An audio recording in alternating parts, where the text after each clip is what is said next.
मैं मुसलमानों से एक ही अपील करूंगा, और एक नहीं दो अपील करूंगा आज मुसलमानों से। आपने पूछ लिया है तो मैं इसलिए कह रहा हूं। एक, जो आपकी लड़ाई का तरीका है वो लड़ाई का तरीका बदलो। जहां लड़ना चाहिए वहां लड़ो, जहां सड़क पर उतरना चाहिए वहां सड़क पर उतरो। ऐसे ही नहीं, आपको लड़ना है ईवीएम के खिलाफ। इतने दिन से हम ईवीएम की लड़ाई लड़ रहे हैं, बताओ तुम में से कौन सा उतरा साथ में हमारे? आपको समझ में नहीं आता। ईवीएम अगर नहीं हटेगी तो आप बीजेपी को नहीं हटा सकेंगे। और आज तो आप जिस तरह से ये सारी चीजें चल रही हैं, आने वाले समय में इसकी स्पीड बहुत बढ़ेगी। आज तो फिर भी अदालतें हैं, जिस दिन राजतंत्र स्थापित कर देगी भाजपा 2024 के बाद, उस दिन तो अदालतें भी खत्म हो जाएंगी। फिर किससे सिर मारोगे? फिर किस तरह का नंगा नाच होगा उसका अंदाजा भी नहीं है। इसलिए सारी लड़ाई इस बात में होनी चाहिए कि बीजेपी को हटाया जाए, सत्ता से हटाया जाए। और वो तभी हटा सकते हो जब ईवीएम को हटाओगे। उसके खिलाफ आप में से कोई लड़ने को तैयार नहीं है, केवल हल्ला मचाते हो, केवल बोलते हो फोन पे, उसके लिए लड़ने को तैयार नहीं हो। इतनी बार हमने आप सबसे रिक्वेस्ट करी है। एक बात तो लड़ाई वो लड़ो जिस लड़ाई को लड़ने की जरूरत है। पिछले 5-6 साल से लगातार अपने गुस्से को काबू में करके बैठे हो आप। 2 साल और इस गुस्से को काबू में करके बैठो, और ईवीएम के विरुद्ध जो हम कर रहे हैं उस लड़ाई में हमारा साथ दो। सिग्नेचर कैंपेन जो कर रहे हैं और जो आगे लड़ाई होनी, अभी तो हमने बताया नहीं आपको पूरी लड़ाई कैसे कैसे होगी, उसमें हमारा साथ दो।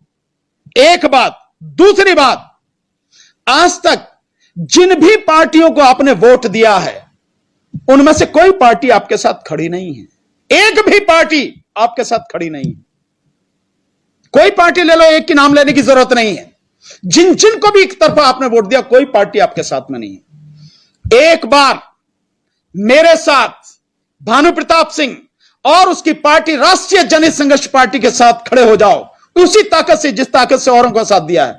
मैं बताता हूं, कोई तुम्हारी तरफ आंख उठा के भी देख जाए, तुम्हारे घर तोड़ने की तो बहुत दूसरी बात है, कोई तुम्हारी तरफ आंख उठा के भी देख जाए, एक बार साथ दो मेरा।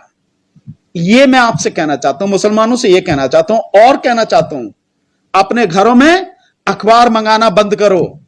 अपने घरों में जो टेलीविजन है उस पर ताला लगा दो, हमेशा के लिए बंद कर दो।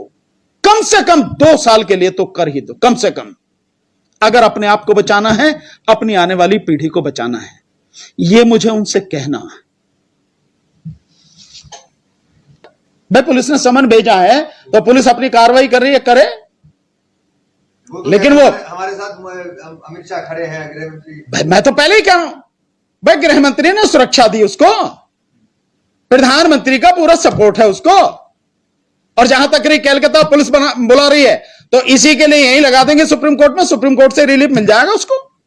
नहीं जाए कलकत्ता पुलिस के पास में, कर लो, क्या करेगी कलकत्ता पुलिस? प्रक्रिया बस उन्हीं के पास है कि और लोग भी से कानून प्रक्रिया कर। कानून की प्रक्रिया की किसकी बात कर रहे हो? जब मैं आपको बता रहा हूं कि सुप्रीम कोर्ट के जजेस 2400 घंटे जज हैं, हाई कोर्ट के जजेस 2400 घंटे जज हैं, सुमोटो एक्शन लेने की पावर है उनको। किसी का भी घर मकान नहीं तोड़ा जा सकता, चाहे वो कितने भी लोगों का कातिल हो, तब भी घर नहीं तोड़ा जा सकता, मकान दुकान नहीं तोड़ी जा सकती। उसको तोड़ने का, उसको करने का एक अलग तरीका। तो उस सब के बावजूद भी खुलेआम तोड़ा जा रहा है। जब न्यायपालिका की कब्र ही खोद दी गई, जब न्याय को पूरी तरह से उसमें दफन ही कर दिया गया, वो जावेद की न्यायपालिका की बिल्डिंग टूटी है, वो supreme court Allahabad high court की बिल्डिंग टूटी है, उस सब के बावजूद भी तुम कह रहे हो कि न्याय की कोई बात है। मुझे तो लगता नहीं है कहीं न्याय मिलेगा। न्याय मिलता तो ये सब कुछ होता नहीं। सरेआम खुलेआम एक धर्म के लोगों को धर्म के नाम पर लगातार प्रताड़ित किया जा रहा है।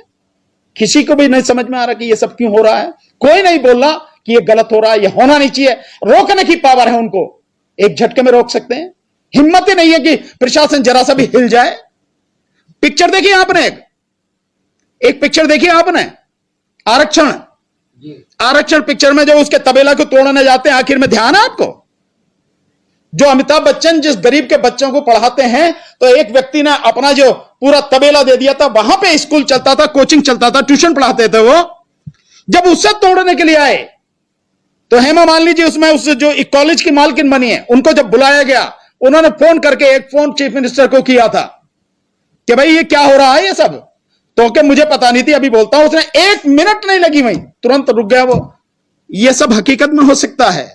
अगर कोई भी सुप्रीम कोर्ट के जज, कोई भी हाई कोर्ट के जज सिर्फ एक बार सिर्फ इतना सा पूछते उसको, चीफ सेक्रेटरी को या प्रिंसिपल सेक्रेटरी को या डीजीपी को, क्या हो रहा है भाई, किस कानून के तहत हो रही है, सिर्फ इतना सा पूछना था, वहीं रुक जाना था। वो किसी ने पूछा?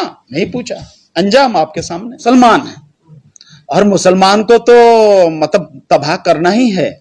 मोदी सरकार का, योगी सरकार का, भाजपा सरकार का, आरएसएस का ये लक्ष्य